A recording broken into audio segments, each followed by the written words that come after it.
Hello Amigos, welcome back to our channel. So నేను ఇవాళ ఉన్నది ఎక్కడంటే వేపమాడలో ఉన్నాను. ఎందుకు వేప చెట్టు ఎక్కానంటే వేప పోతా. ఇవాళ ఉగాది కాబట్టి అందరికీ ఉగాది శుభాకాంక్షలు.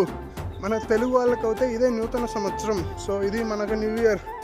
సో ఇవాళ కొత్త బట్టలు వేసుకొని ఉగాది పచ్చడితో తీపు, చేదు, కారం, పులుపు అన్నీ కలిపి ఉగాది పచ్చడి చేసుకొని తిన్నాము.